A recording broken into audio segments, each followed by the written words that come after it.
भतार में ना मजा मिलत बा, चौकी पर होत नहीं खे ठीक से मिलनवा काहे बलम का बांगुर बाबेलन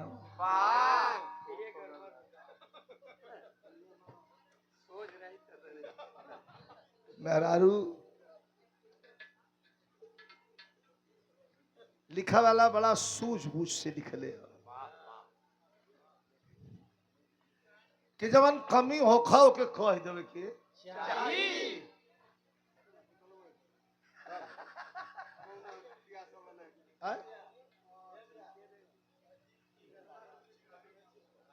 हाँ तो गौले नहीं हम तब हम खाली का भर और हमारे विनोद मामा रुचि गौले रही तब हम कहते लोकेशन बांगुर नाम ये विनोद मामा डुडुआ के धरती से देर नहीं 10 मिनट का बहुत बहुत प्रणाम हो मामा, बहुत दिन के बाद मिलल हुआ। प्रणाम हो सब भैयन के प्रणाम हो। तनी सा दो चार थे कोनो नई नई चीज सुना दा रुचि ढेर दिन के बाद मिलल है। बच्ची पहले से तुहार हाँ डाइटिंग में ना हो, थोड़ा भोजन उठावा। ऐसा ऐसा ऐसा जहाज से टकराए के हो कस के आंधी आ जाई तो सवारे के और कोनो बात ना, हम तो बड़ हैं तो हम अच्छा बात बताई। थोड़ा बढ़िया से खियावा पियावा लोगन खाली रुपया मत वसूला। तनी बादाम उदाम का हलवा लुआ हमसे पूछला बिहाने का खियावे के आई जितना गावा वाली है लइकिया ई जाके घरवा सो चटनी भात खा छोला पे बहुत मार करी, छोला समोसा इनन के चाहला हल थे हतत का जोन वो परवा मत होला ओई में अलुआ स लपेटल न का ना हम हां डोसा। अरे भाई हमके हमार लइकवा कला पिताजी पापा हम डोसा खाएंगे से पिताजी हम डोसा खाएंगे। हम जाके उससे कहें कि भैया लइका भुला दिली। हम कहली भैया लइका तो कनका खाए कल समझ कहे ना होता तो धीरे से पान खैले रहल, पान खा के धीरे से बोल कर था हमका मौसा तो बड़ा बड़ा कुल खाना बा। थोड़ा सा गल की बल गावत की बल धावत की बल घोड़ कुदावत। जितना लड़े वाले के चाहिए अच्छा घुमवा दे हर थोड़ा एठे ए तुम बोला एठे तनी बेटा वो साउंड जो ना वो हर घुमा दा ओहरो वाला जा देखा बेटा जा चल जा लोगन एक थे कौनो घुमा दे एके रहे दा ओहरा वाला हाउ घुमा दा ओके घुमा दा ओहर के आवाज भैया लोग के सुनाए तनी सब बजाए कुछ मास्टर बढ़िया चीज बजाए देखा ढेर दिन के बाद मिले हैं इनके लायक चीज कोनो बजावा वाह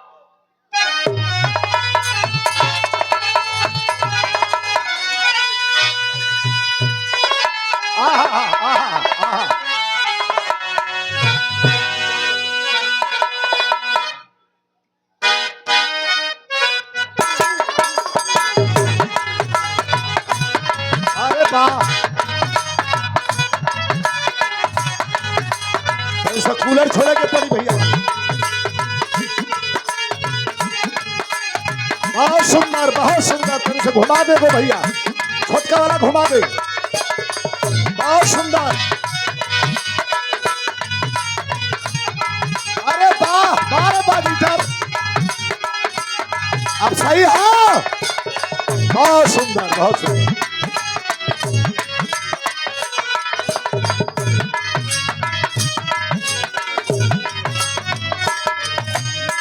ये हमार छोट भाई जितेंद्र एकदम पखुरा फार के इलन कलन बीर रसम का कुछ गाई बीर ठीक ये नहीं फरमाइश मत करा हम गाओ ये 100 रुपया पुरस्कार जितेंद्र बाबू शुभ आशीर्वाद तने हाई सुना भैया अब तो डिस्टर्ब मत करा लोग तनी आनंद ला तनी 19-20 काम चलावा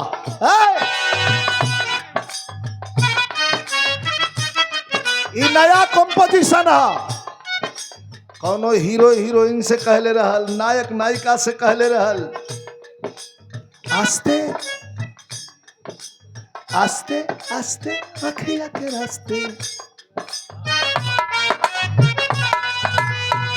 कुल दो से ही कहा केहू केहू कहेला उमरिए का दोष बा आ कह के गई ना सूरदास नजरिए का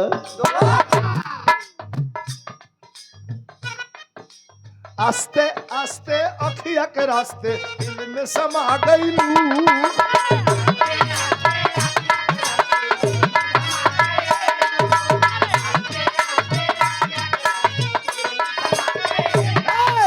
भैली हम दीवाना कौन जादू चला गईलू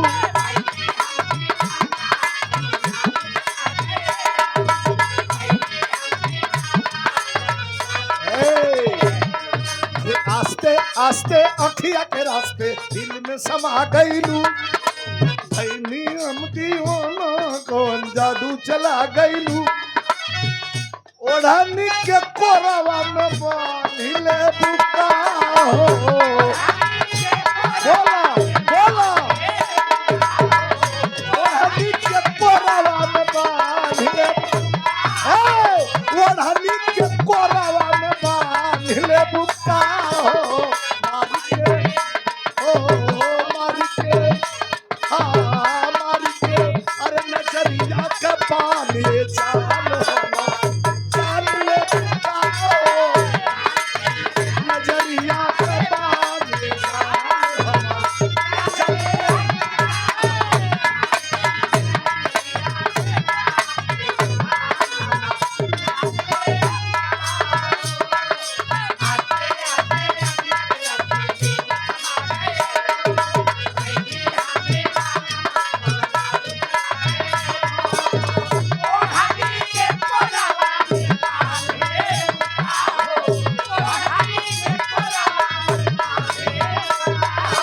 अरे मार के हो मार के हाँ मार के नजरिया का बान कर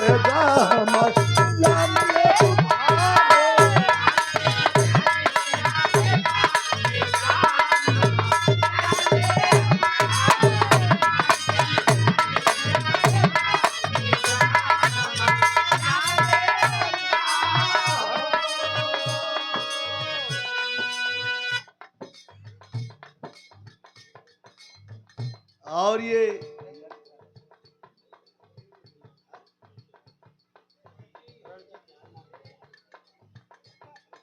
कई हजार रुपया पुरस्कार प्रदान कैल गए हमारे छोटे भाई विशेषरपुर के धरती से माई खखरा देवी के धाम पर सिंगार पर नवरात्रि में बहुत बड़ा दंगल बिरहा का वहां होला लगातार निरंतर 10-15 साल से हम वहां बिरहा गाइला माई का भक्त भी है और इंद्रजीत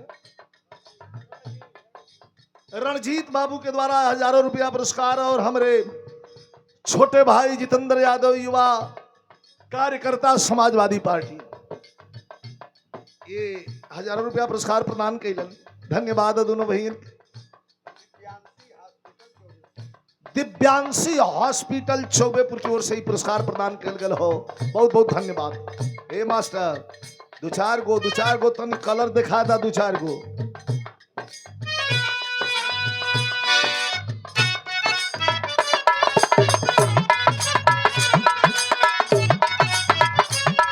अब हाई देखा इमोशनल रो रो के समंदर रोज भरते बानी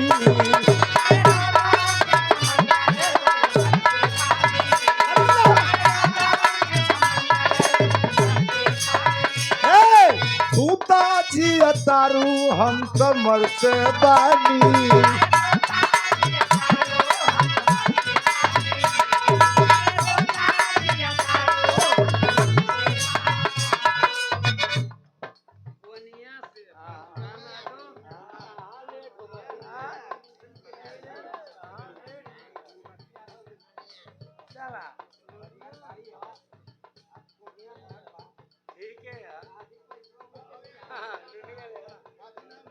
दे दे तू चिंता हाँ दे दे ना दिखा दिखाओ, संभारा हाथ गोड़ संभारा। 500 रुपया पुरस्कार प्रदान कैलन कोनिया से। आधी कहलन आधी रुचि का आधी त्वार। आदरणीय हमारे ठीक है बहुत सुंदर बहुत सुंदर। भैया के हमारे प्रणाम, सब भैयन के प्रणाम। तरी लाइन दिखा के कैसे कहा था ना बताई, आप लोग समझ ला। रो रो के समंदर रोज भरते पानी, ऊता जी अतारू हम तो मरते नुबानी। लेकिन एगो दिल में ज्यादा दिन ना रहेलू, एगो दिल में ना रहेलू।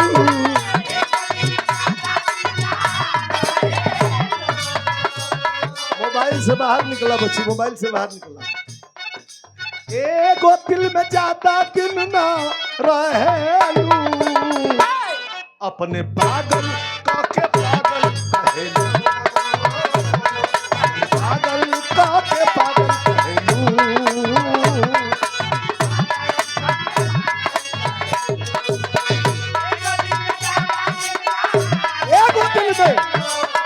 एगो दिल में ज्यादा दिन ना रहेलू, अपने पागल काके पागल कहेलू, अपने पागल काके पागल कहेलू।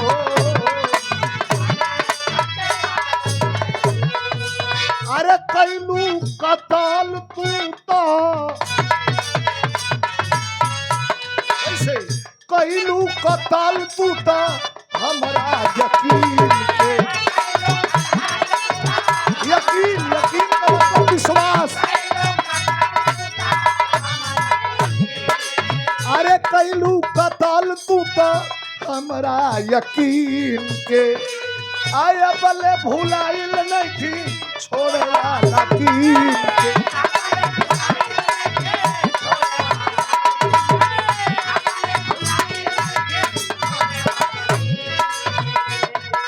अरे धोखा के हवा में तू तो बहेलू,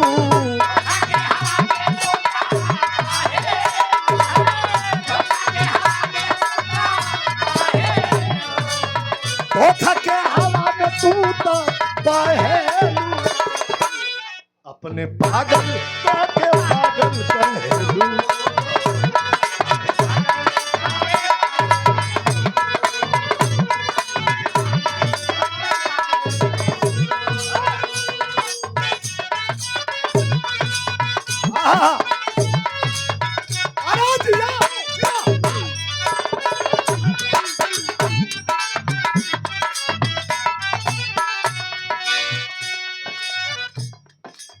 अब बिरहा कर चले जा।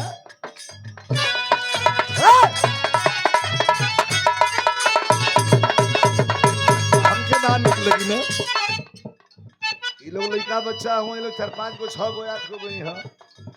हमके एगो से सुना बोला, हम जब बोलत हैं बिचवा में तो वही में मत पेशा, जब हम चुप होते हैं तो बोला।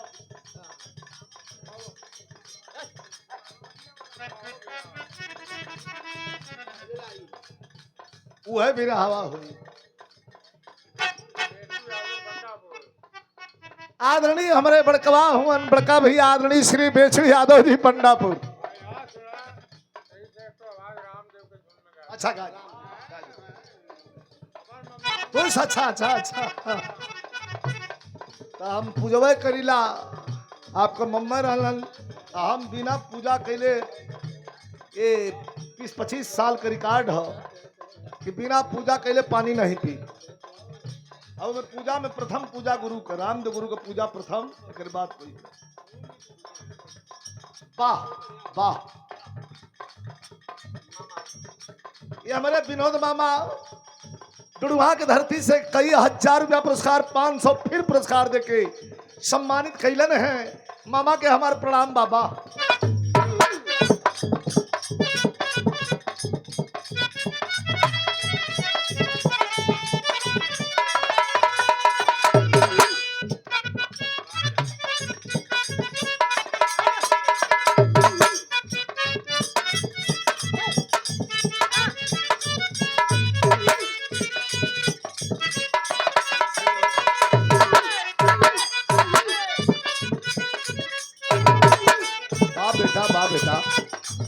पंडापुर में ढोलक बजाओ तुम्हें गंगा छछा जे पुरनका होई ते समझत हुई बुल्लू उस्ताद के संगे पहले ढोलक बजावे गंगा वही तो जैसे छटकत हुआ इधर छटकत जाए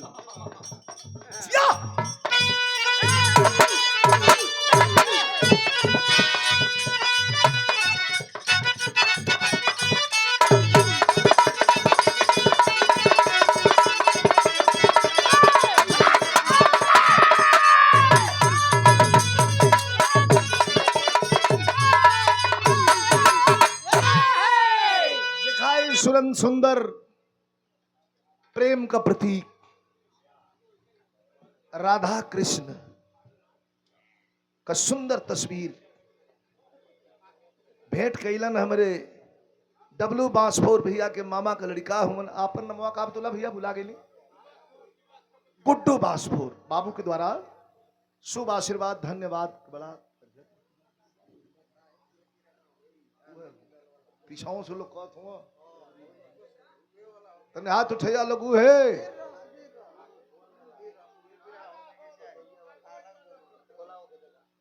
अच्छा भाई ठीक है अब क्यों मत बोलो जा तोहरा वाली गा देते जा कान हुआ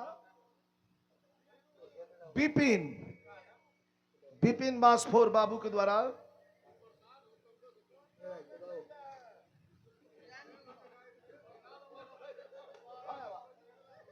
ले जाओ मलकिन के दे आवा ले जा प्रेम जा गावे दातन चल जाओ और अब कैसे भी रस कोई बात लोग प्रेम ने इतना इनके प्रेम छछायल बा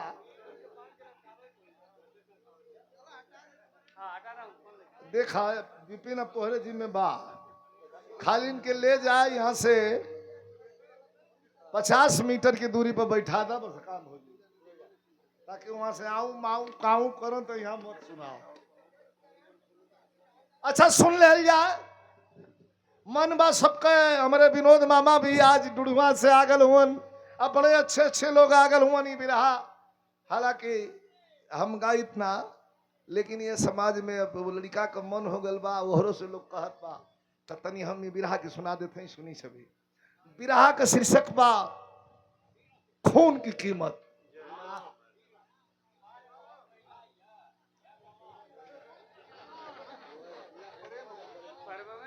इठे तलवार मंगाला मंगावा बल्लम में थे हाँ ऐसे हच हच जैसे शुरू हो जाए तब बीरस हम गहे जाते हैं तो ललकारत हो कलिया बिरहा रहल एक जन अला 500 दे कहलन कि भैया एकदम नया कांड कोनो सुना दाता अब पैसा घींच ले कहला भैया नया कांड बस घींच हमका भैया सुना एकदम नया कांड सुनबा तो करे कि परी कांड अब तो कुल जोन गावल हो कुल पुरान हो तुरंत कांड कहे कि गावे को होई तब न नया होई वाह वाह ऊ दे के पैसा चल गई कहला भैया तब कोनो कांड तनी आन बैठ जान जा तनी सब 15-20 मिनट समय दे जान के आवा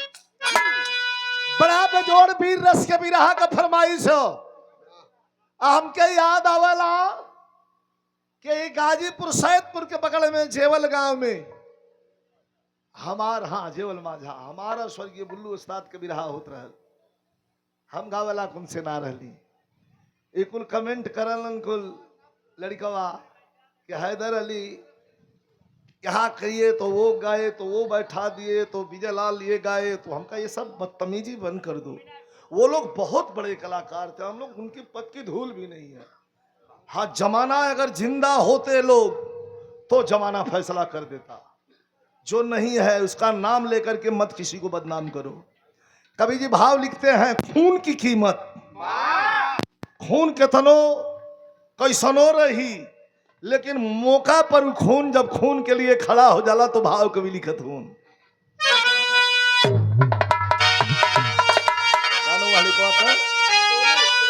सोनू तनी से हारमोनियम तनी से तीखा करा बेटा उठा दे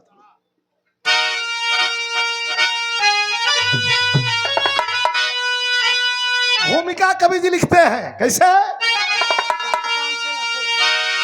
तो जहां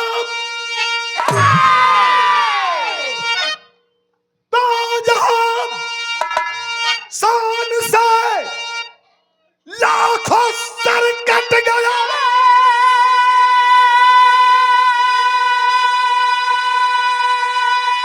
अरे बैग त्याग जिनके रुका ही नहीं, अरे मैया मैया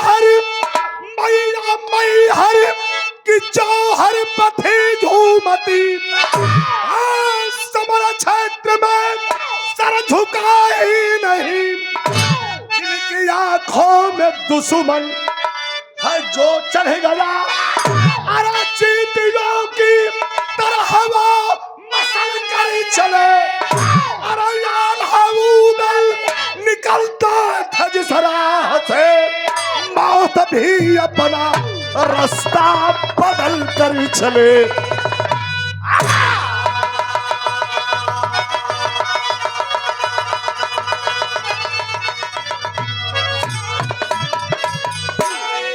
बंसावली नामक पुस्तक बतावे ले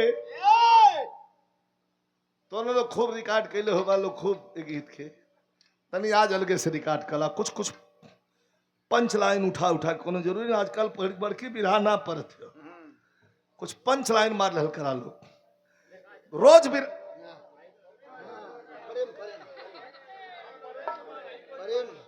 विपिन कहाँ गई लो? अब विपिन जिम्मेवारी तुहार है।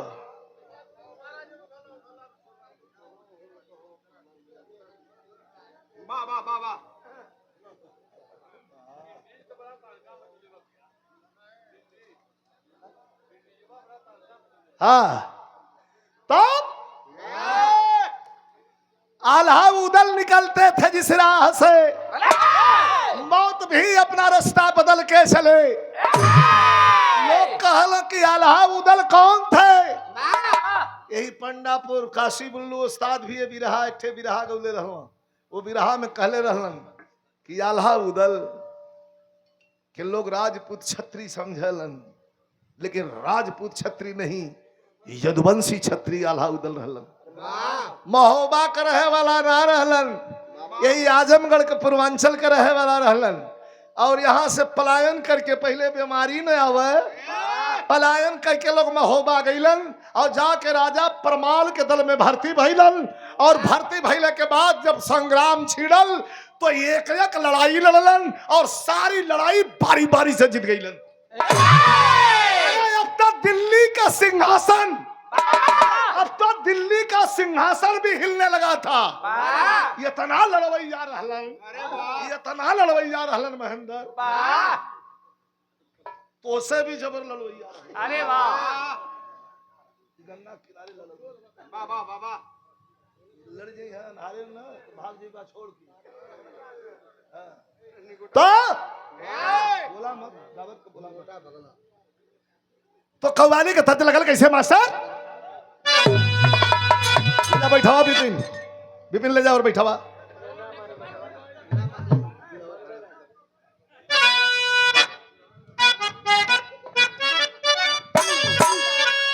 बाबा उस्ताद लोग वो लोग कहिया ताजा करे बदे गाइला हम कि पंजाब के बोतल में, पंजाब के बोतल में कश्मीर का पानी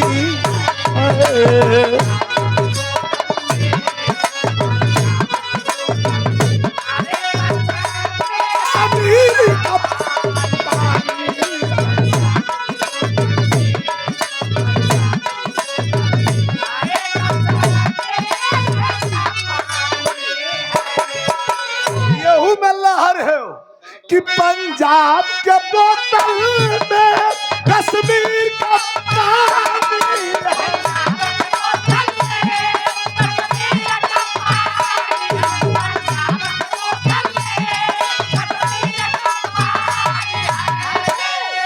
अरे कश्मीर का पानी है। लखनऊ की नजाकत नजाकत यही के अगर सोझो कह देबा कि लखनऊ की नजाकत है कि डंडा से पिटा थे नजाकत कैसन होले कि लखनऊ के नजाकत नजाकत नजाकत अरे बाम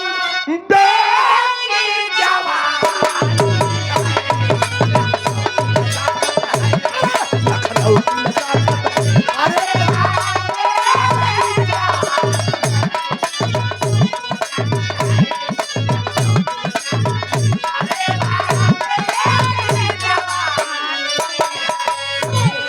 हमारे छोटे भाई प्रधान पद के प्रत्याशी ग्राम सभा दरियापुर चंदन पहलवान जब तोलने पूर्वांचल में कार्यक्रम करा वाला तो कह के इनके भेजी लागी चल जाए वहां कार्यक्रम पूछा गलत है कि सही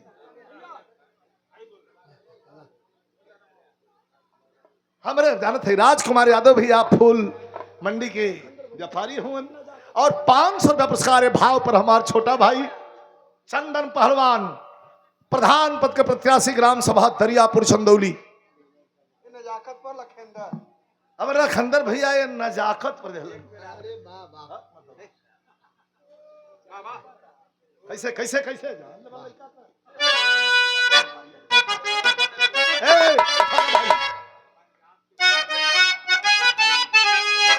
कि पंजाब के बोतल में कश्मीर का पानी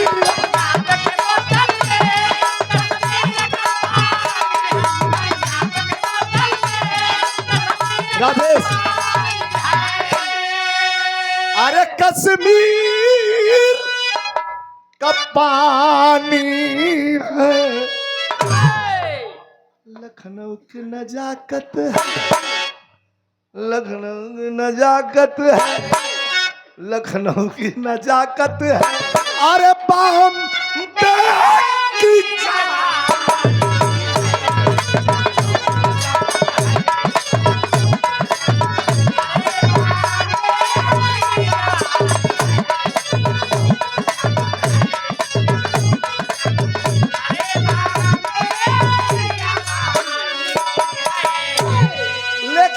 कभी जी बतावलन हम कहिलाई हमार भाषा बिरताई बाजार में नाम निकाले क्यों चाहे कि बिरताई बाजार में जाके दुकान पर कहवा कि तनी 10 रुपया के बिरताई बांधन न मिली बिरताई होले कहा खून में होले बिरताई का सबके तो ध्यान दो बिरहा का पीबा हम जान के इग्नोर करते के हटोई बा यहाँ सो रहो दंड एकादशिया है खाली गाय ले चला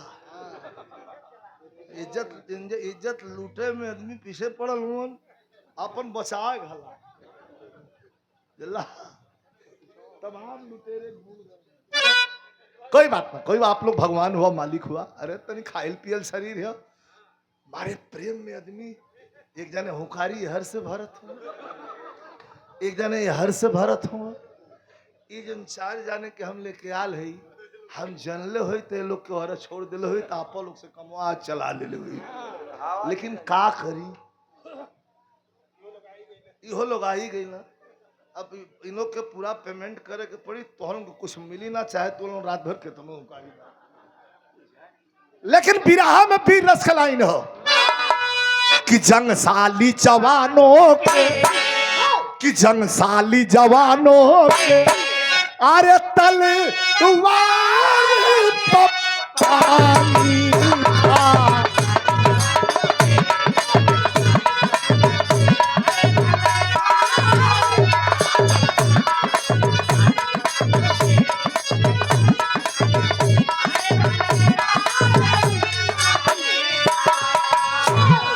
कहानी का शुरुआत हो गई बिरहा आप लोग बड़ा सुन ले हो यानी विपिन जो हमार छोटा भाई हुन ये फरमाइश कैलन अगर मतलब इनके 60 लगल है बिरहा का तनी आनंद ली है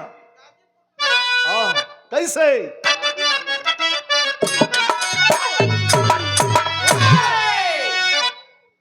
कभी कहा था कि है शेर समर में सन के,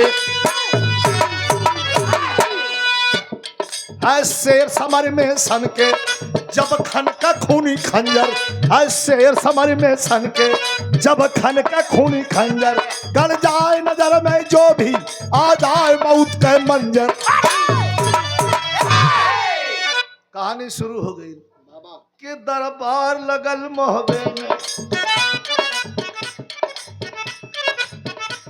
दरबार लगल मोहबे में बैठे आल्हा मतवाला, दरबार लगल मोहबे में बैठे आल्हा मतवाला, उदल मलखान बिराजे ऐठन ने सैयद ताला।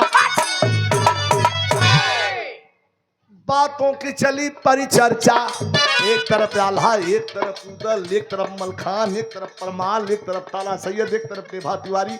सारे लोग अपन अपन तलवार पर हाथ रख के बैठल हुवन। और जैसे आप लोग बिरहा सुने बैठल हुआ, यही तरह दरबार में लोग बैठल हुवन, बड़े शान से अपने अपने तलवार के लोग संभारत हुवन। तलो ही में बात छिड़ गई।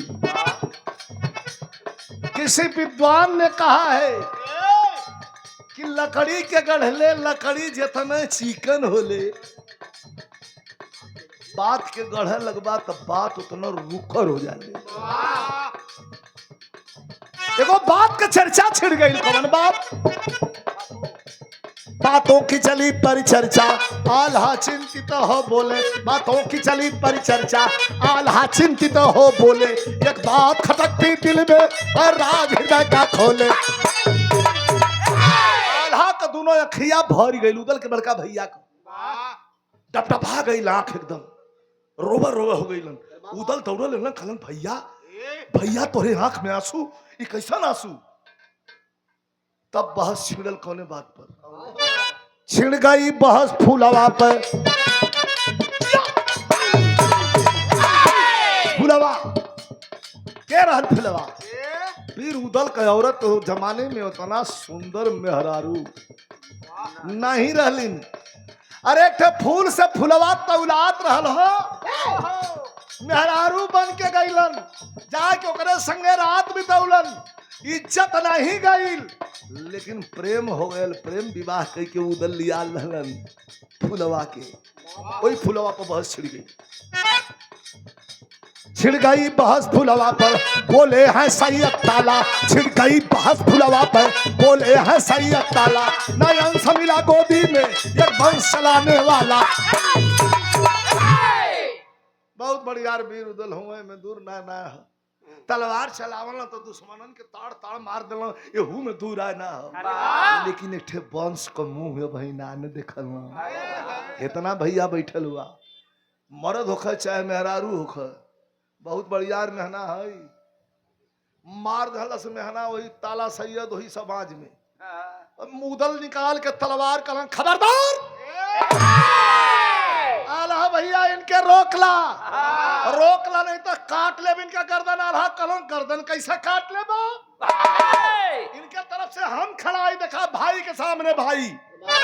तौले ताला सैयद जब आल्हा को मदद पौलन तो एक बात बड़ा कुठार बोल दिलन। एक बात बता दें भैया, इतना भैया बैठल हुआ सब पढ़ल लिखल समझदार हो। तेगा कटार भाला कड़ास का चोट मार देवा आदमी मर जाई, नहीं तो दवाई कैले जी जाई। लेकिन बात का चोट बड़ी बेरहम होले। अगर लग गई बात का चोट शानदार आदमी के, पड़रून के नहीं, शानदार आदमी के बात का चोट लग गई तो वो आदमी या तो जान ले ले, नहीं तो जान दे में से एक करी। शानदार आदमी अब वह बात बोला जात हुआ का कहलन की असली बात तलवार निकालत हुआ तो हमसे लड़ल चाहत हुआ। एक बात समझ ला का कहलन कि है कोई कमी फूलवा में। आल्हा उदल तलवार लेकर मचमचाए लगलन। कहलन राजा अब लोहा लग जाई। आल्हा निकाल के तलवार खींच, बोलो मत कला असली है बात का है कोई कमी फुलवा में, है कोई कमी फुलवा में, या उदल की नामर्दी। नामर्दी या तो फुलवा में कोनो कमी हुई, आने तो उदल नामर्द हुई है। मर्द से बात सहाई। अरे बाप रे बाप, क्रोध में उदल कनगन कनगन कांपा लगलन तलवार लेके हाथ में। भैया अगर बीच में ना रहतन तो के बीचे बीच फाड़ के ये खड़ रख दे। का कहलन तारा संग है कोई कमी फुलवा में, है कोई कमी फुलवा में, या उदल की नामर्दी, है कोई कमी फुलवा में, या उदल की नामर्दी। उदल फुलवा के साथ है हम सबकी है हम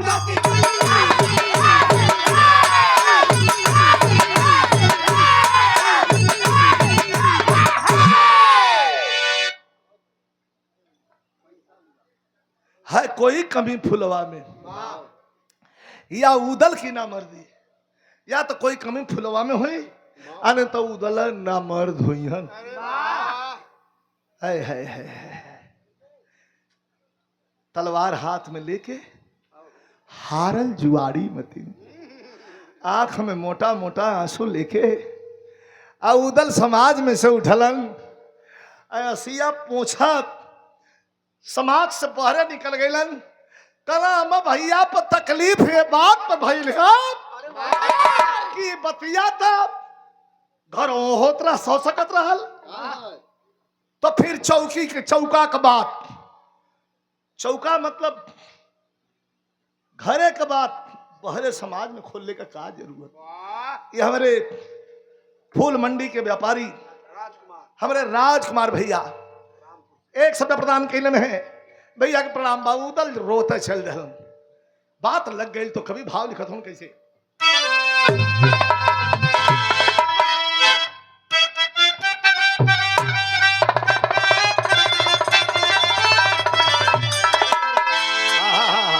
इस सीरीज में ये गीत क्यों हम गौले रहली, ये गीत का लहर आज भी हो, लेकिन कवि जी कहत हूं बड़ा मौका का बात है कि खंजरिया तेगा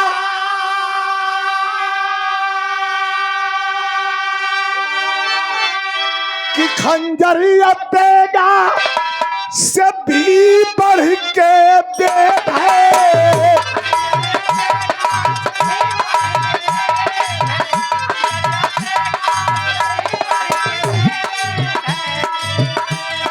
अरे खंजरिया तेगा से भी बढ़ के बेट है। बतिया का छोटे ही कर जवान के छेद है।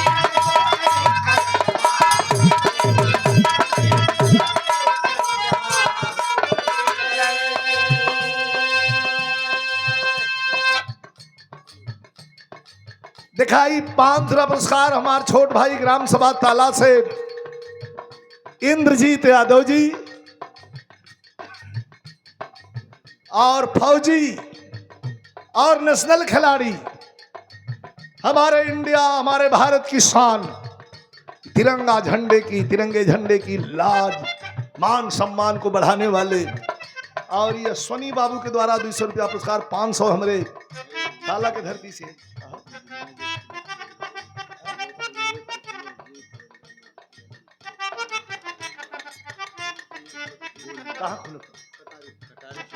कटारी छोलापुर में बहुत बढ़िया जिम भी खुलत हो। कौन जिम हो?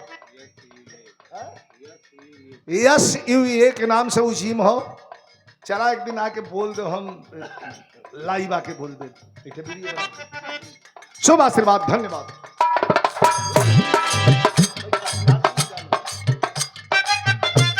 आइला हाली हाली हाली हाली घरे नहीं हर देखा थमा ना हर देखा थमा। आदमी जब ज्यादा क्रोध में हो जाला तो गड़बड़ हो जाला ओकर सेंस। का कइलन खुद के उदल नहीं सकले सब आदमी।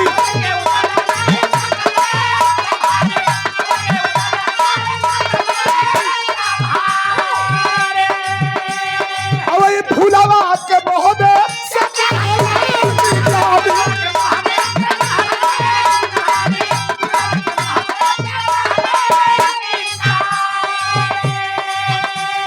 अरे मेहना के बतिया बतिया बतिया अरे मेहना के बतिया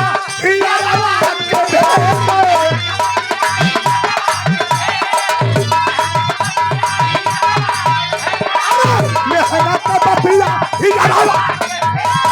बतिया का चोट यही रे जवार के छेद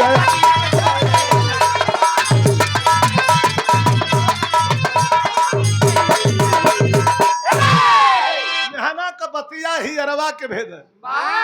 बोलले के हा देखा आदमी का सेंस। बोलले हूँ ताला सैयद अब बोलले हूँ आल्हा भैया के आगे, लेकिन जब घरे से निकलन तो गईलन सीधा महल में जहां उनका औरत फुलवा रानी है सिंगार सजावत रहल। यह झोंटा जाके पीछे से पकड़ रहलन। कितना प्यार रहल, लेकिन बात का कुठारा घाव लगल हो। झोंटा दुल्हन कहे के कहल जाला कि सवती का खूनुस कठौती। पकड़ के यह झोंटा उठा के लिया के और बहरे पटक दहलन। फुलवा कहलत के रे मालिक, पहले के जमाना में आपो लोग देखले होगा 4 साल 6 साल 8 साल 2 साल जब नई दुल्हन घर में रह जाए तो परिवार का नाम होखे कि हे फलाना के घरे पतो हो दुल्हन आइल हो। अब ही लोगन बहरे ना निकलतन घर में रहे ओकर बड़ा नाम होखे। आजकल तो बाहर निकल के खड़ा है मुंह तो फेंक लो। इकुल तो से क्यों पूछला? अरे आवत देरी ना तुरंत हट ना और कुछ ना तुम एकदम मूड कर दही कर देला यार। दिखा दे तो हां माने हमार दिन ऐसा ना गले कि कुल देखी हम। अरे नहीं प्रमाण चाहो तो तुम हम ना चाहते प्रमाण आप काम करा अपन। ए तो अपन प्रमाण रखले रहा उतार के बाबा अड़गड़ होटल पे दिखावल करा कवि जी के।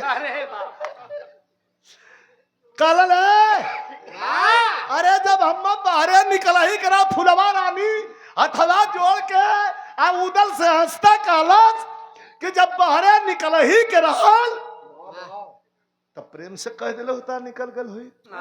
ये हमार झोटवा थे कि बेइज्जत कह के काहे फेंकत हुआ। उदल रोवे लगलन कहलन कि तोहार महोबा से निकाला करत है। कहे वो कहे कहो 14 बरस हो गल गवना करवले आ एक ठे हमारे भैया के पत्थरों का लइका नहीं देलू। हंसा लगल फुलवा कलश की पेड़े पर फरल है तोड़ के दे दे लइक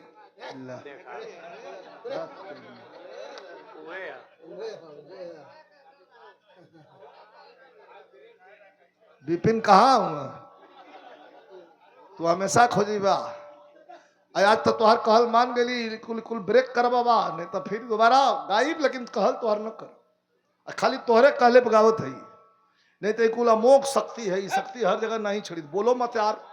ए यार तका बुजुर्ग आदमी होगा कोनो झोंक झाक दी है मत बोला भैया यार तका कोनो ले जाके पीछे सम्मानित कर दे तो मैं इज्जत कारकार रह जाए। शांति से बैठा बोला मैं खाली सोना। आज जब हम गा के बैठ जा तो हम माइक दे दे जितना मन करी तू उतना बोल लिया।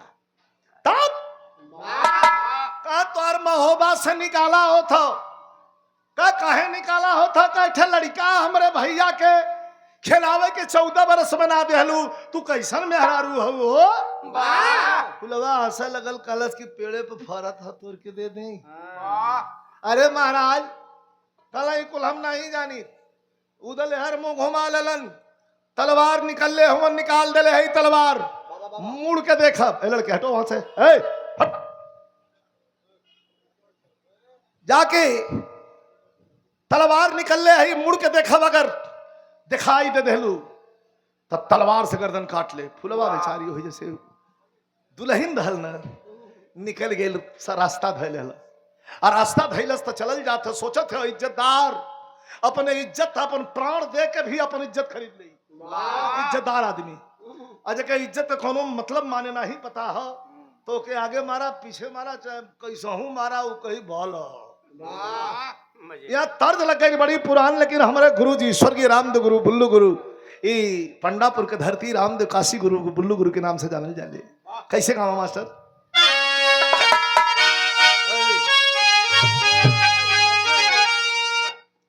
खड़ा कह के जा तड़ दे के तो ले लपेटा वाली कौन बा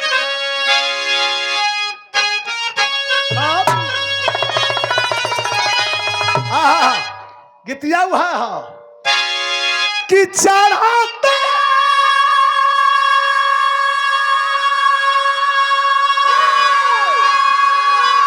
अरे चढ़ाते फागुना जियारा जारी गई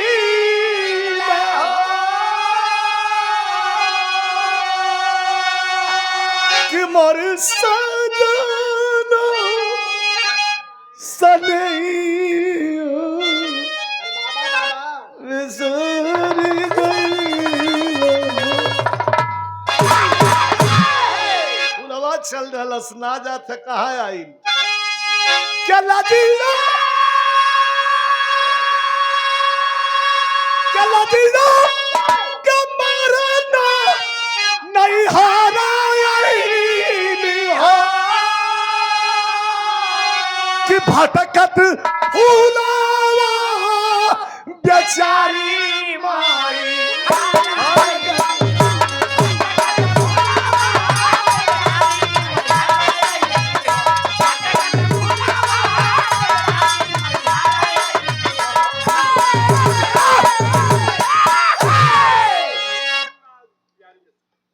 बिहारीगंज के धरती से हमारे बाबूजी आदरणीय श्री बाबूलाल बाबू बहुत विराग गौले हम लोग गुरु जी लोग उनके हमके भी तनि सा मिलल हो मजा पुरन का आजकल को धोन चलल है वो ठीक है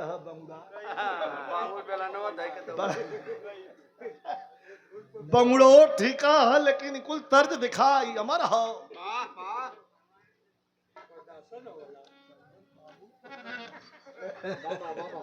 1000 रुपया पुरस्कार हमारे दोनों भाई श्री जोगी यादव जी सगन क्षेत्र सकलडीहा 4 क्रमांक संख्या 4 से जिला पंचायत सदस्य पद के उम्मीदवार भावी जिला पंचायत सदस्य और 500 रुपया पुरस्कार हमारे छोटे भाई चंदन पहलवान दरियापुर जो प्रधान पद के शानदार प्रत्याशी होंगे। शुभ आशीर्वाद धन्यवाद दुनिया पर ना तो राम दे गुरु का बिल्लू गुरु का धूल भटकत फुलवा बेचारी जाए नैहार आय गई आय के सीढ़ी चढ़े लगल बिहाने का बिना खैले पियले ए भैया आखिर सीढ़ी पर जात जात मूर्छा आ गई बेहोश हो के गिर गई देखा मेहरारून के बेहोश हो के गिरे का कई थे कारण हम आगे न बताई कहें कि यहाँ बंद हो नहीं बता दे तो खुल जाए तो हम जो है तुम जैसे कह के लहल चाहते सुना सुना एक आदमी जाके बतौला पुजारी बाबा से कि अरे बाबा वही सीढ़िया पे मेहरारू ये तनी सुंदर है बेहोश गिरल है बाबा लगत हल लाचार हो कर संगे कोई ना हल लेकिन एक बात याद रहे ये लोक का ना लगत हो देव लोक का लगत हो अरे बापा इतनी सुंदर कहो पुजारी बाबा कहला कितनी सुंदर है यार कहला सोनावा का ओकरे गोरैया के अगवा सोनवा फीका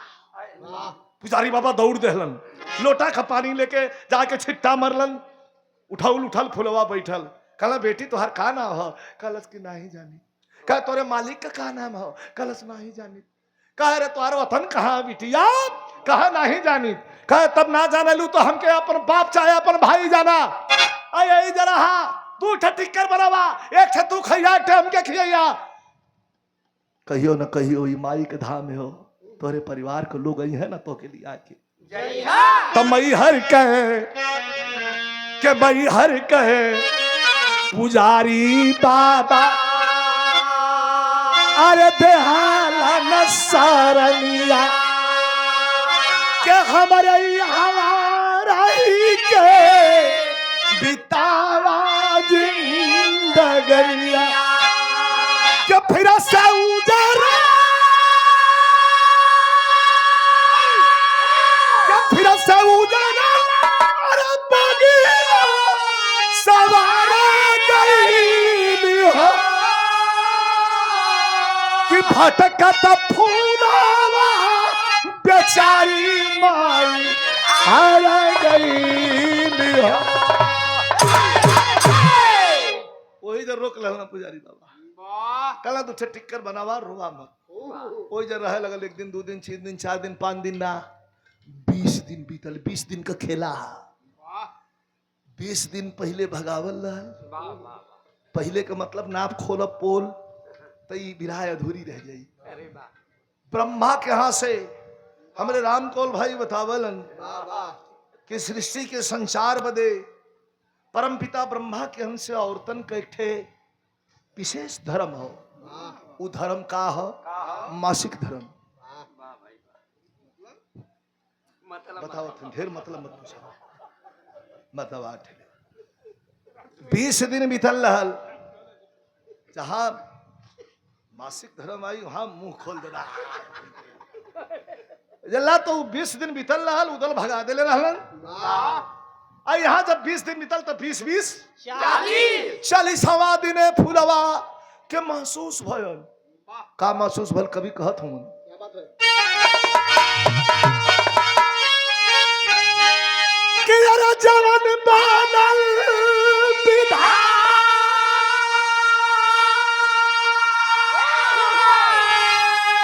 कि अरे जवन बादल विधा उलट फेर नहीं थे क्या उलट फेर नहीं थे कि ऊपर वाला के घर में अंधेर नहीं।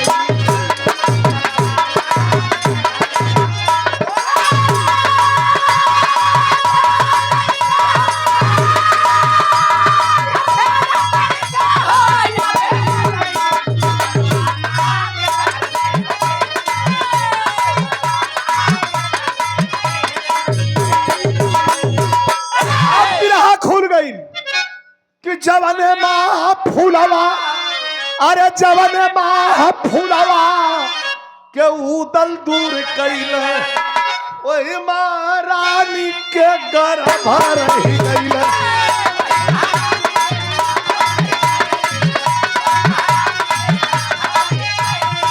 तब कभी कहत हुआ कि माई के दूध अरे माई के दूध से न बढ़ के दवाई बेटा पिया दवाई सरगुण में खाई।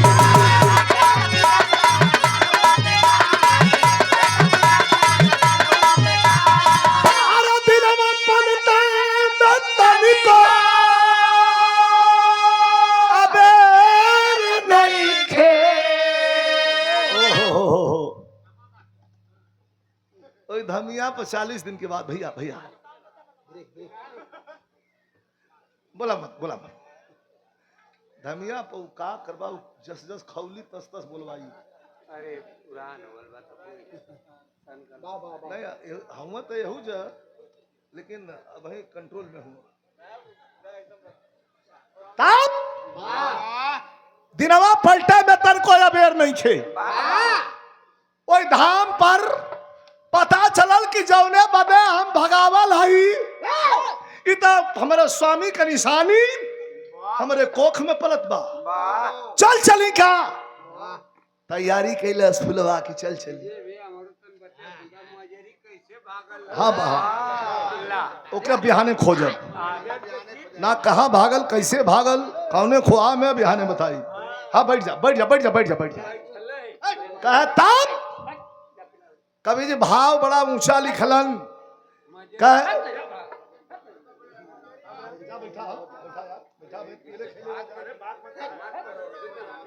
ठीक है पड़ोसी है ये बेसम में पीले खेले हुआ बैठ जाओ कुर्सी बैठा भगवान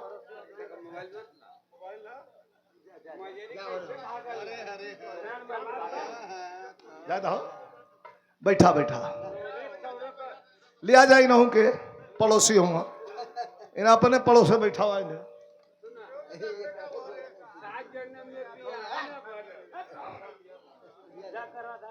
अब दिखाई है ले जाते नहीं सम्मानित करावत आराम से नहीं ए भैया ए विपिन इधर देखो नहीं आराम से कतई नहीं किसी के साथ जबरदस्ती नहीं। जबरदस्ती तो करला केहरो है लेकिन करा मत।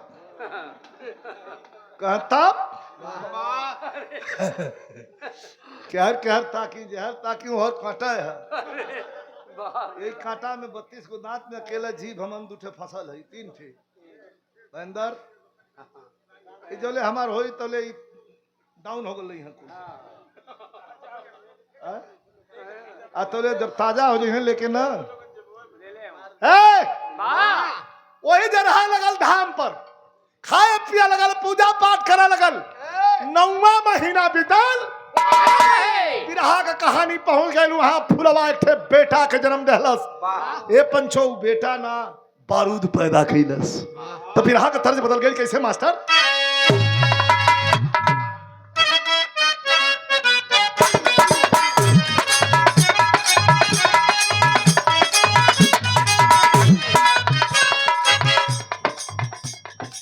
लागे मिजाज अभी सही नहीं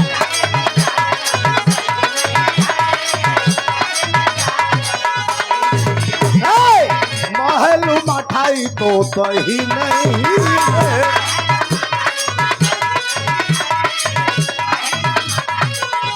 अरे लागे मिजाज अभी सही नहीं है महलू मठाई तो सही नहीं पानी में चीनी जैसे घोले राजा जी और घोले राजा जी पानी में चीनी जैसे घोले राजा जी और घोले कमरिया गोले अरे कमरिया गोले गोले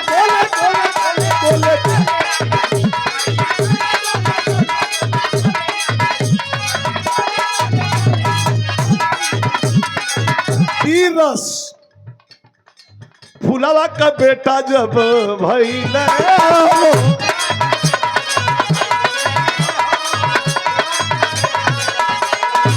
नाम अमरजीत बाबा धैले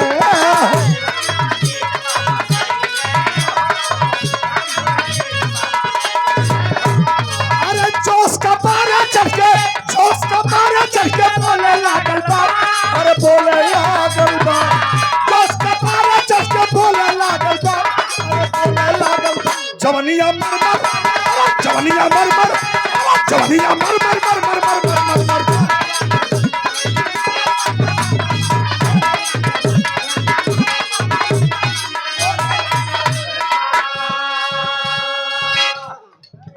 अरे संभाल के भैया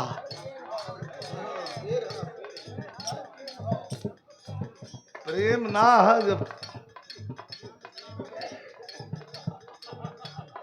पियावल शरीर हो ताव आ जाला यही तरह हमारे यहाँ गोविंद पहलवान सादात कर रहलन बहुत शौकीन रहलन अरे वाह वो मोर रखले रहलन भैंसा रखले रहलन साढ़ रखले रहलन कुकुर दूठे राड बिलर रखले रहलन बानर रखले रहलन एठे भैंसा के इतना खियौलन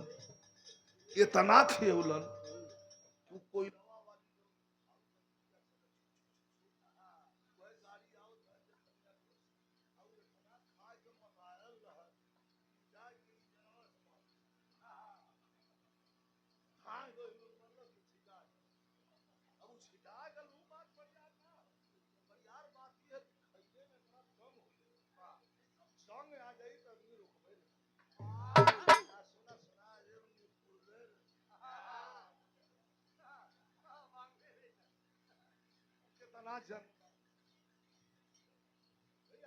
दिखाई हमारे फूल व्यापारी हमारे फूल मंडी के व्यापारी हमारे राजकुमार भैया के द्वारा 251 रुपया पुरस्कार भैया के धन्यवाद हो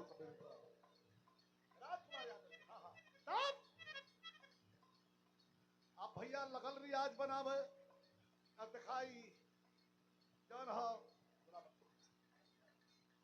ब्रह्मचर्य में कितनी शक्ति है आज 16, 17, 18, 19 साल 20वां साल ना सुना था देख रहे बुलाओ जरा क्या सॉरी हवन छोड़ ले वाला देख रहे बेटा कोनो बाइक छोड़ दे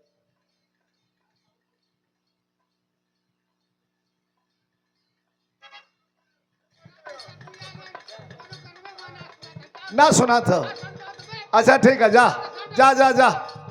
ए तू घुमा दे बाबू, घुमा दे।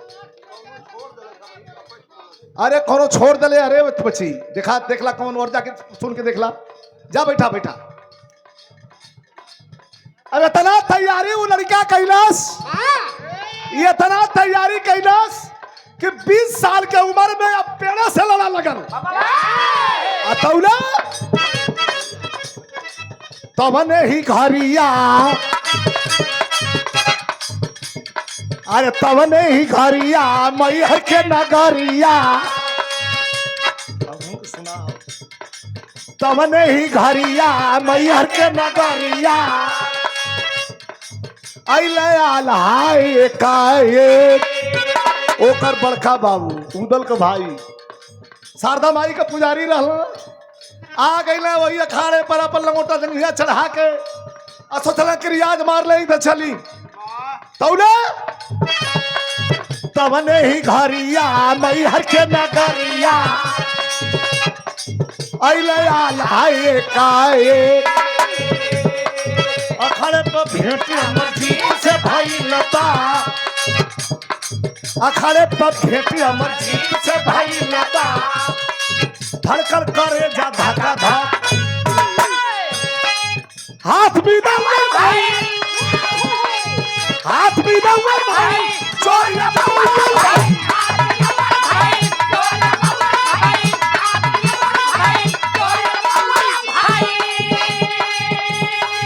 हाथ भी दंगल भाई, चोरिया दंगल भाई। देखा देखा मैं पूरा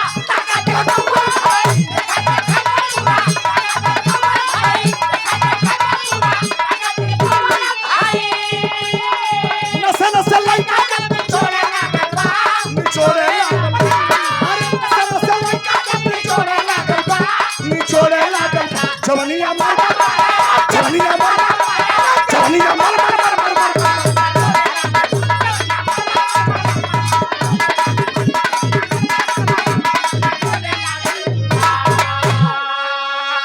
आल्हा आ गई ना वो लइकवा के रियाज करत देखला लाल हो गइला। रे ये कवन लइका जंगली ऊ का जाने की उदले के लइका काला खारे बड़ा मेहनत करत हुए लड़बे का। लइकवा कहलत कि अकेले आल हुआ कि केहू और ह। कहना अकेला है, कह तब मत लड़ा। कल का है, कह तान के पटक दे, उठाए वाला ले उठा के ले जाए वाला चाहिए। अल्लाह कहना है अरे साला के देखा। अच्छा अच्छा अच्छा लगा था कि हमके चीन ना पंजा मिल गए। एक गर्दन पर जब वार कैलन है अल्लाह उतार करके दूसर का वार जब कैलस तो अल्लाह का शरीर गर्म हो रहा है। लड़का सावधान हो जा, यहाँ से तेरी लाश जाएगी। हंसत था 20 साल का लड़का फुलवा का लड़का अमरजीत कहा था कि अब लाश के कर जाई के करना पहुंच जोगवत है। जल्ला पुरान आदमी होगा तो हाँ हम जोगवत है। लेकिन जब आल्हा रो पर अपने हिलन तो बिरहा का लाइन चेंज हो मास्टर बढ़ जाता था।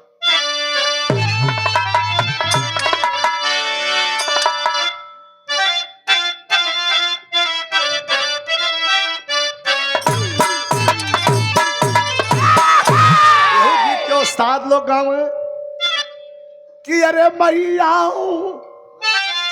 अरे मैया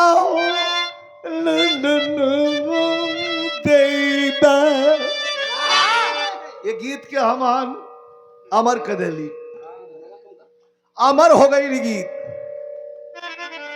तो कभी भाव लिखतवन की अरे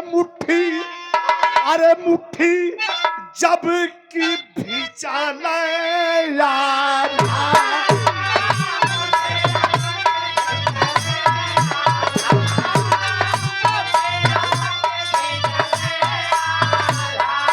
आय अपने वरिया खींचले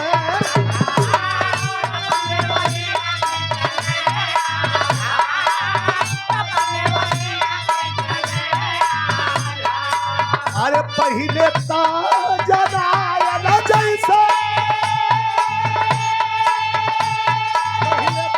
जनाया जैसे अरे कपड़ा जैसे चलाया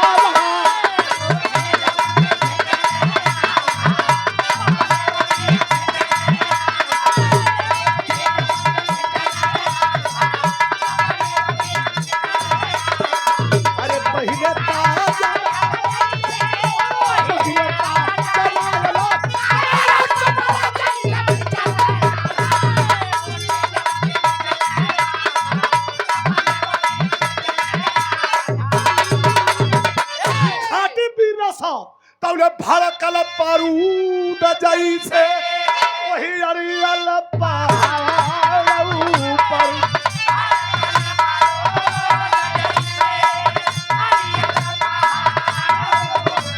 अरे आल्हा के उठौलस, आल्हा के उठौलस, आल्हा के उठौलस लड़का। अरे भदिया पछाड़ ऊपर।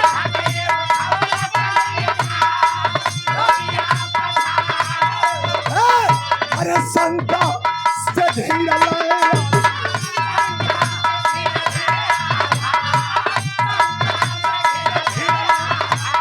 अरे दहिया कैसो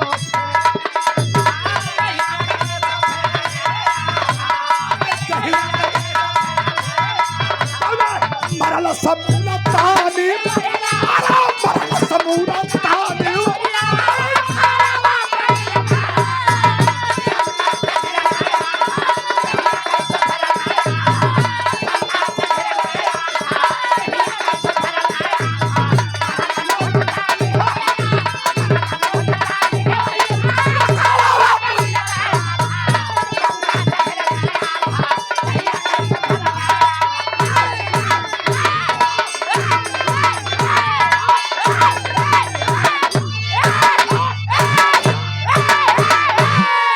बेटा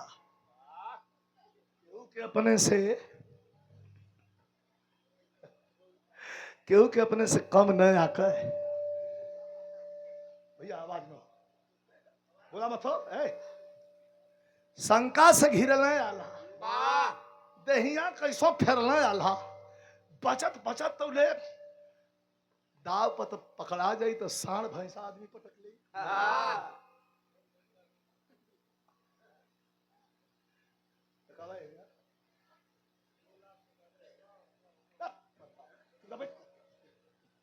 अरे वो भरे अरे आप ठीक अब जिया आवत है ना, इस तो धीरे धीरे खाली घुसुरा, जोर से मत खाली तू हथवा ऐसे उठा देवा तो हम जान जाए कि एकदम मगन हुआ। वही में जब कहा लगा थोड़ा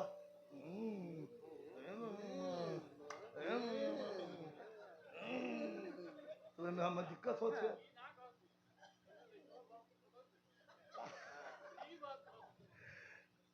आगे बताओ थे 1000 रुपए का पुरस्कार आदरणीय राजनाथ यादव सुगनु भैया धर्मापुर के धरती से भैया के द्वारा 1000 रुपया पुरस्कार प्रदान कैलन है। और शुभम कार बाजार, चाहे जिस किस्म की गाड़ी सेकेंड हैंड खरीदनी हो भैया से संपर्क करें। 1000 रुपया पुरस्कार प्रदान कैलन है भैया के धन्यवाद। और 100 रुपया पुरस्कार हमारे बड़ा प्रिय होंगे छोट भाई होंगे ये साधु भैया, जब कोई ना रहला तो हमारे बॉडीगार्ड के भी काम कर जाऊं। तो भैया के बहुत बहुत शुभ आशीर्वाद, धन्यवाद सब भैया के नमस्कार प्रणाम हो। शंका से घिरना आल्हा, दहिया कैसो फेरना आल्हा। मरलस मुल्तानी, अरे उड़ौला मुल्तानी आए के चारों खाना आल्हा गिरना। बैठ के खोखा लगा ये बच्ची कहा घर तोर का एक बेर के पटकले घर पूछा लगला, एक बेर आउ पटक दे पर माई बाबू के पूछा लगबा। छटक के होता कपड़ा पहिरा लगल, लेकिन पूछा लगला ना ला तो लड़का हो जैसे उंगली देखो लटका।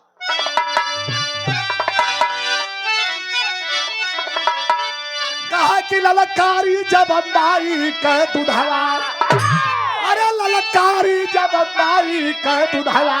अरे लड़के शेर समर में पटक के सीना फारी।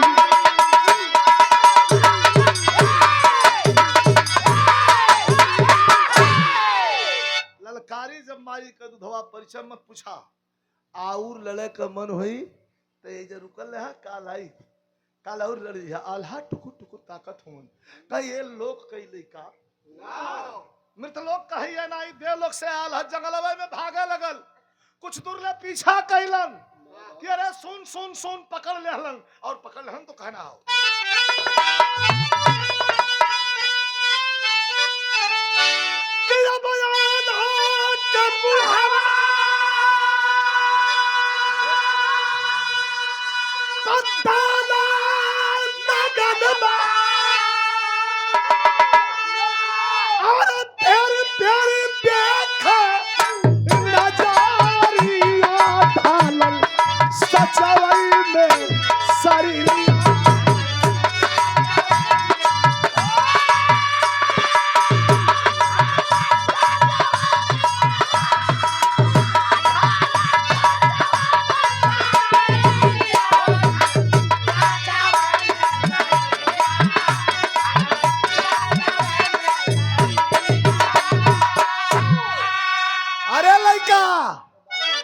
के कर लाला हवा के कर बेटा हुई रे का भगा मत हमार गैया भाग दे तू कैसे रात में हुआ कह के कर लाला हवा कहा बावतनवा कवन मतार तोहर कैली पाला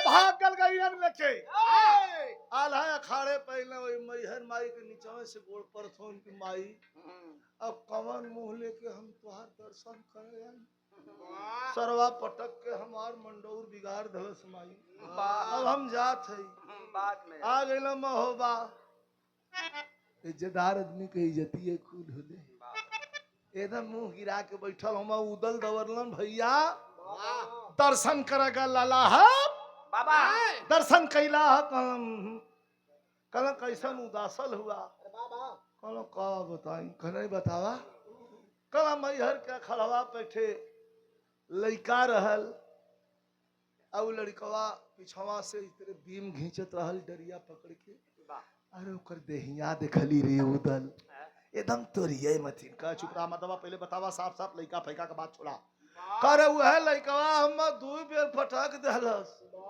उदल कहलस अरे ये का बकत हुआ चार जाने का लड़ाई के तू बाहर निकाला हम लड़ी ना ताला सैयद लड़लन देव हाथी बारी लड़लन परमान लड़लन सब कोई तो से लड़के हट जाला आ तू कोई बात ना आ तू ये लोग का आदत और एक है ना कि और कहीं बैठबो ना कहीं एकदम करेजा पर बैठे साथी ताकि कुछ हो बोलन तो चट दे यहाँ आ जाए ये बात का समस्या हमान बिगड़ के बोलना पावल गला तो का तोहके पटक देला झूठ बोलत हुआ का एक वीर पुरुष का कोई वीर वीरता का अगर गुणगान करे समझ लो उसमें है दम बारूदों से आसमान भरे भड़क गए हम बगबूदर मोहब्बत की धरती काटी है लख पैदा वीर हुए बारूद यहाँ की माटी है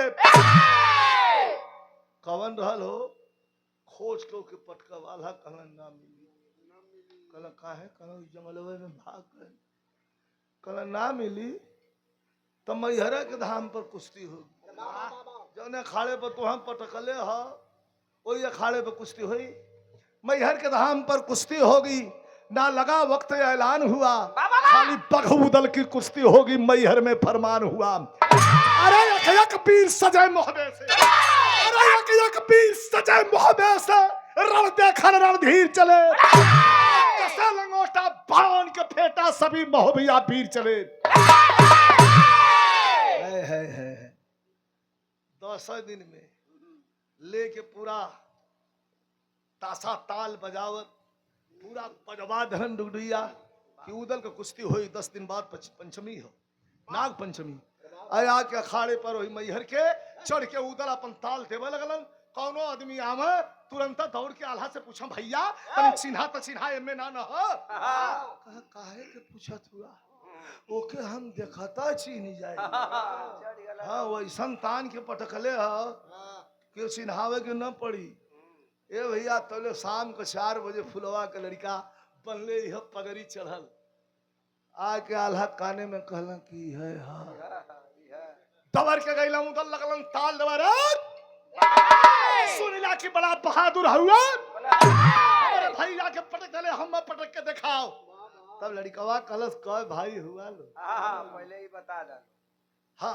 और एक आध जने होगा तो उनको बुलाला घड़ी घड़ी चक्कर में न पड़ब और कोई होगा तो के बुलाला कल हमके पटक के दिखाओ हाथ मिल गल कल सवेरे 10 बजे कुश्ती हुई भागल गयल तुरंत जाके माई फुलवा माई के सामने खड़ा भल कलश की माई रे इठे घमंडी सरवा के पटकले रे लिए 10 दिन पहले हाँ तो एक ठेउरी लेके आ गए अपन भाई तेरी माई से आशीर्वाद दिवा दे बढ़ जा मास्टर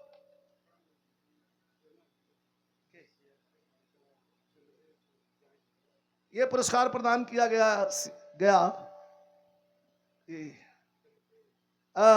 चंद्रदेव यादव जी सीआरपीएफ भाईचारा परिवार गाजीपुर ग्रुप से ये संस्थापक संदेव सिंह यादव जी भैया के द्वारा ये पुरस्कार बहुत बहुत शुभ आशीर्वाद धन्यवाद हो। ए भैया माई लगल फुलवा माई मई हर के मनावे कि 17 दिन से सेवा 20 साल से करत है। हमार लड़का मंगले हाथ के मिले के चाहिए कैसे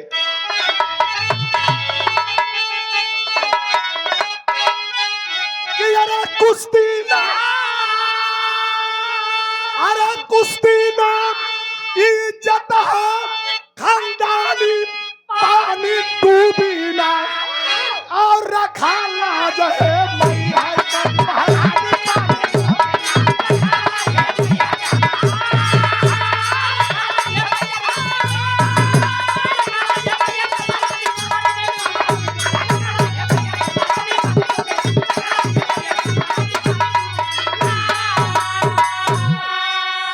खून से खून का खून से खून का खाना भिड़ंत हो और मिला के पंजाया मर्जी चाखी पर घुमल तुरंत हो। जो वही उदल से हाथ मिलल बाप बेटा सामने सामना हूँ न ओके पता है कि हमारे बाबू है न उदल के पता खून का प्यासा एक दूसरे का। उदल सोचत हो कब एक छबा जाई आज जब दोनों जब भिड़ गई मास्टर तो हमारे खानपुर बिलहरी मोहम्मद हनीफ मास्टर का आधा लगल कैसे हो।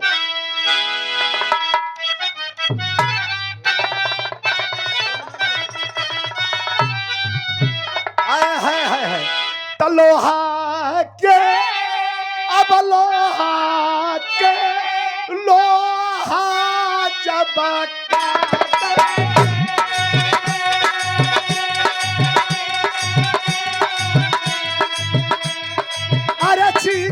निकला तबाला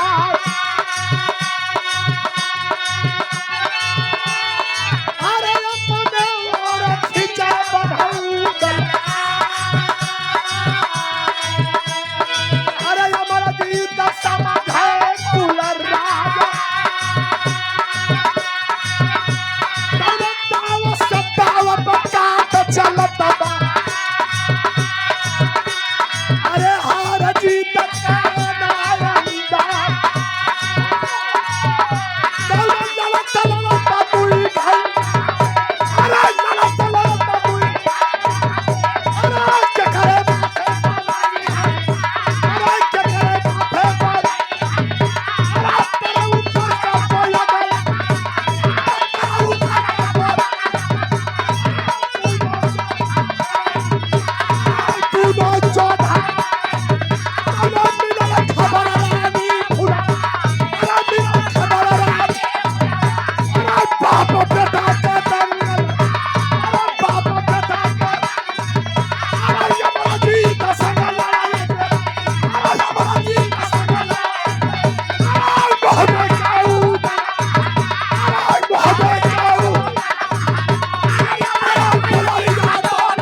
हो गल ललत 3 घंटा में तनको न उदल हिलत हूँ और तनको फुलवा का लड़का अर्थात उनका लड़का तनको पीछे ना। एक आदमी निचवा से चल गल ऊपरा घूमत धमिया पर फुलवा से पूछलत कि तोहर लड़का बा का कुश्ती लड़ गल है कहाँ कैसे लड़ भेजले हूँ काला फुलवा रानी की आज तो भगवानों से लड़ी तो पटक के आई कैसे कब ब्रह्मा के बहन से आशीर्वाद दिउले है तब वो आदमिया कहलत कि ब्रह्मा से तो नहीं लड़ल बा कलजुग के हनुमान से लड़ गल हो थक दे करेजा बैठ गल फुलवा का कि कलजुग का हनुमान तो हमारे स्वामी के कहत रहल लोग कैसे लड़ल हो। तब वो आदमिया कहलत कि अमरजीत संग लड़े जे ना मोहबे के उदल महाराज आज कोई माई मैहर की मूर्ति के सामने बैठ के जौन पछाड़ा खा के रोवे लगल। वीर रस के विरहा में थोड़ा करुण रस का संवाद हो रोवे लगल कहलस कि माई बेइज्जत कह के महोबा से निकाल देहल गईली तो से तनको रहन ना देहली। अपन 20 साल लड़का लेके ही जंगल में अपन जिंदगी बिता लेली तो से कौनो शिकवा शिकायत ना कैली। लेकिन आज जौने दोराहे पर हमके खड़ा कैले हो बतावा माई के कह दें कि जिता दिया आ के कह दें कि हरा दिया। पुजारी बाबा कहला कि पागलपना छोड़ दे, जल्दी भाग के जाके छोड़ा दे नहीं तो दोनों लड़के मर जालन। वही जैसे जैसे धान को रोपनी करत का बहन बिटिया हमारे आपके घर का कछान मार के धान को रोपनी करेलिन वही तरह जो हम कछान मार के फुलवा आ एक नहीं तू सीढ़ी डाके लगल भागे लगल तो कभी भाग गल तो पड़ जाओ तनी सा। यह कह के चलल कि काये मई हरवाली काये मई हरवाली माई कैलू कवन खेलवा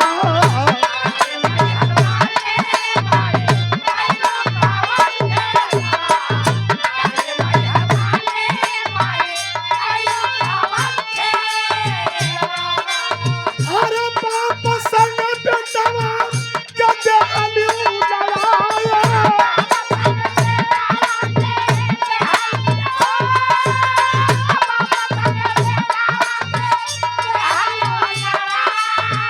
हमारे सवेश यादव सिपाही जी बाबा विश्वनाथ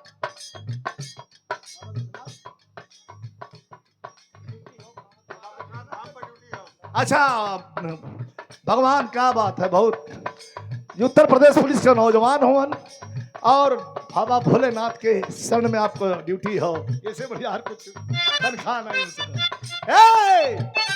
बाप और बेटा कदे अलू लड़ाया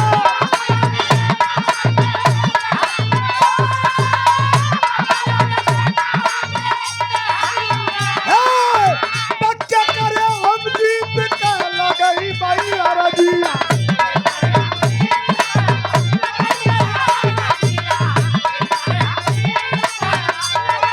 और तो खेला ससनुरा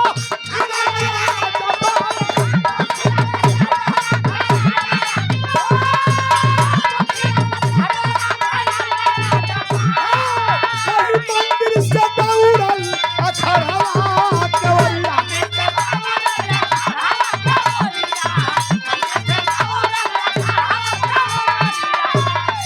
दोनों जन के कुश्ती के नजर छोड़ा अरे हर करकरात रहल मई हर का खड़ावा अरे ऐसा भिड़ाल बुरा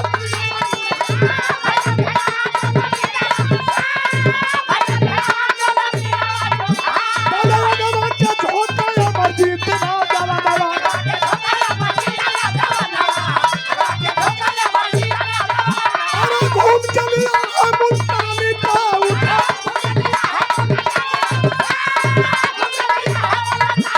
तान के पटका लस धरती के ऊपर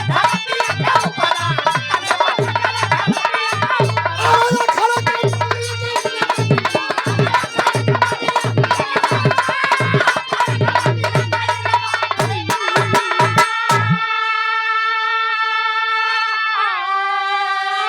ओहो गड़बड़ हो गए जौने दउआ पलदले रहले अल्लाह के ओही पैनहू के लाद के 3 घंटा 35 मिनट पर उठा लेलस मुल्तानी आ तौले फुलवा ओकर माई चढ़ गई लखाड़ा के बेदी पर जोर से चिल्लाइल खबरदार रोक ले।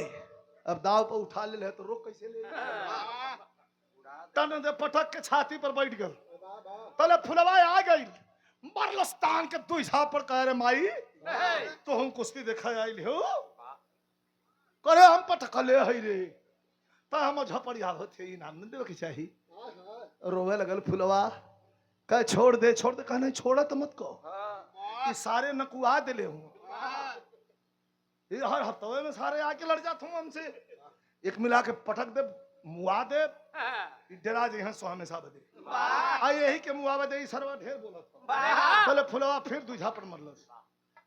अरे वो जनता ना कुछ तगरी आई ना तब पकड़ के खलाई कहत बा का कहलस बड़ा मारे बारे कवि जी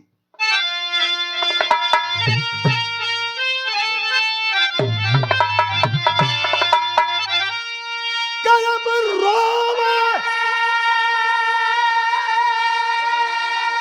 अब रोवे फुलवा इज्जत मोरी झुका वाला नीचावा अपने अब अपने यही बाबूजी के छाती पर से बचा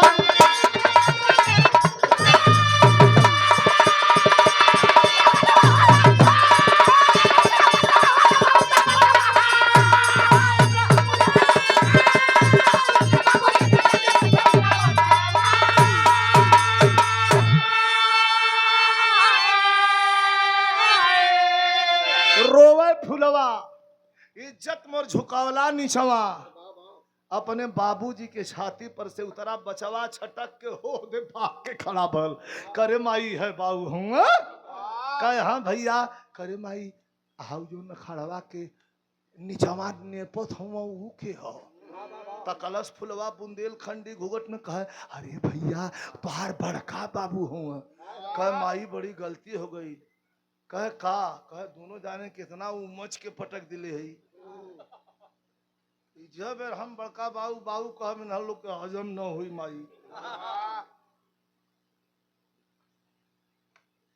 एक बार ताली बजा के सम्मान हो गए बड़े दूर से आए हैं बहुत अच्छे कलाकार अखाड़े के हैं हमारे छोटे भाई हैं श्री सुरेश यादव जी जौनपुर से। अच्छा अच्छा हवा पैसा बात तो अपने कहा कि तुम्हार बड़ भाई हूँ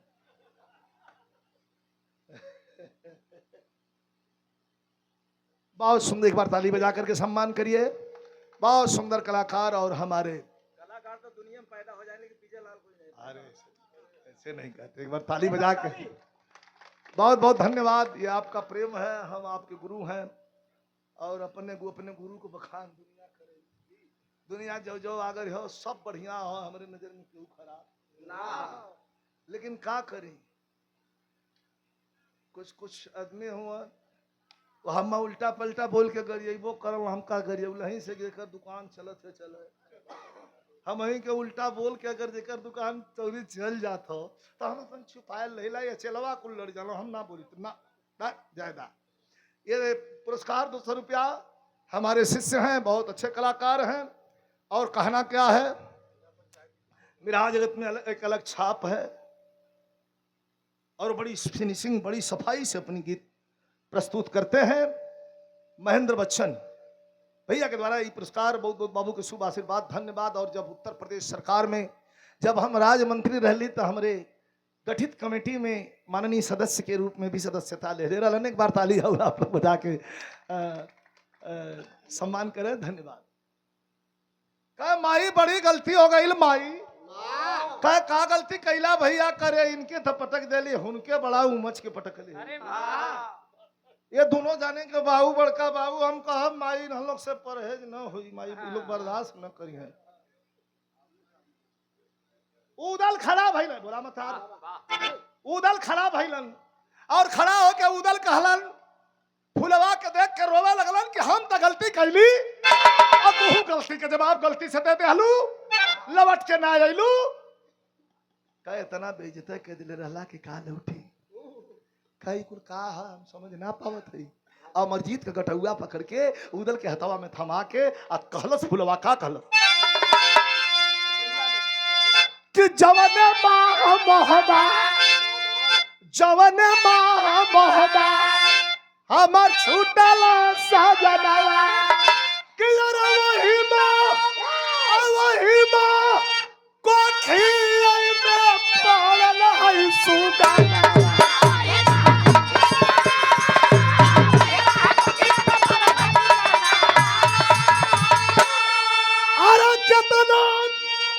संकट झेलली हम इनके पीछा अपन बाबूजी का छाती पर से उतरो बुझो। फुलवा हाथ जोड़ के माफी मांगे लगल कि माफ कर दा लोगन, तोहना लोगन के लइका तोहन के इज्जत उतार लल। कूदल कहलन बड़े शान से मोछ पर हाथ फेर के, अरे वाह कहले ए रानी तू हम भैया रानी तू हमके माफ कर दा। पूरे जनता के सामने माफी मांगलन। आज केहू अगर मेहरारू से हाथ जोड़ के माफी मांग दलत तो आदमी कहन दिखा ये सरवा मेरे बस।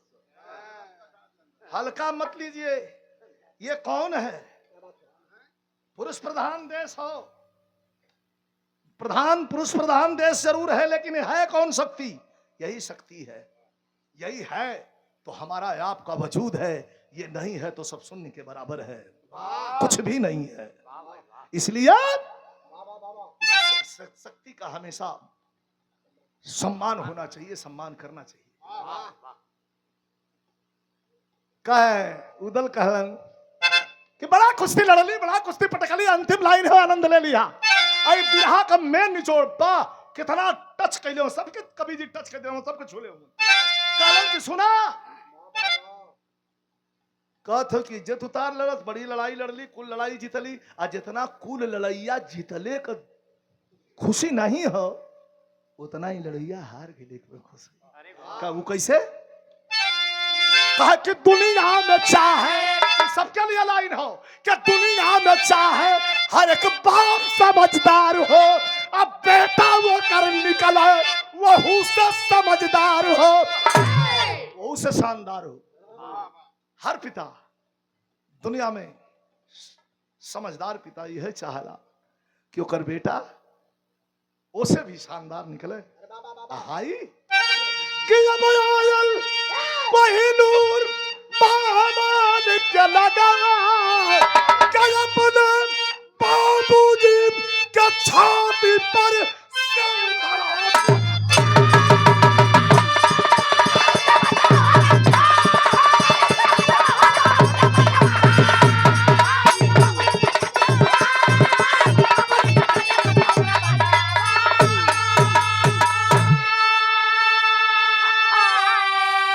संगे संगे दर्शन करके महोबा की तैयारी हो गई। गुरु बिहारी, गुरु गणेश, गुरु रामलाल की लीला, रामदेव रामदेव चंद्रिका कभी का जोड़ कोई ना।